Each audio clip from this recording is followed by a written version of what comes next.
Las clases abstractas nos permiten definir un concepto abstracto, es decir, que una clase abstracta por sí misma no identifica algo concreto.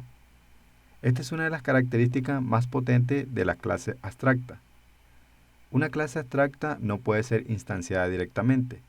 Las encargadas de llevar a cabo este proceso son aquellas clases que crean de la clase abstracta. Una clase abstracta puede contener método abstracto y método no abstracto. Estas clases deben de contener al menos un método abstracto. Las clases abstractas se utilizan para definir una clase base en la jerarquía de clases. Veamos esto a través de un ejemplo. Realicemos el siguiente ejemplo. Supongamos que tenemos una clase animal. Esta clase va a tener un método abstracto llamado ruido. Como nosotros no sabemos el ruido que puede generar un animal, lo que vamos a hacer es definir un concepto. Es decir, que vamos a tener un método ruido, pero no necesariamente este método debe especificar el ruido del animal. Las encargadas de realizar este proceso son las clases hijas que heredan de la clase abstracta. Creemos una clase llamada animal.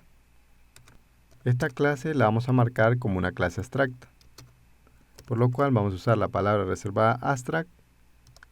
Y lo siguiente que vamos a hacer es definir un método. Vamos a definir un método llamado ruido. Este método no va a retornar ningún valor, por lo cual lo marcaríamos como void. Vemos que nos marca un error, ya que esta función debería de ser abstracta. Vamos a marcarla como abstracta. Y de esta forma ya hemos definido nuestra clase abstracta. Por lo cual, ahora si yo intento instanciar esa clase, como puedo ver, esto me marca un error, ya que no puedo crear una instancia de una clase abstracta. Lo que vamos a hacer es crear una clase que implemente esa clase abstracta. Por ejemplo, llamémosle gato. Esta clase va a implementar la clase abstracta, por lo cual vamos a poner la palabra reservada extend para heredar de esa clase. Vamos a acceder a la clase animal y ahora vemos que esta clase debe de implementar el método abstracto llamado ruido. Vamos a implementar ese método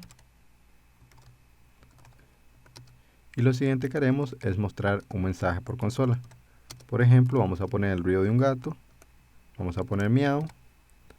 Ahora creemos otra clase llamada perro, por ejemplo. Esta clase va a tener un ruido diferente.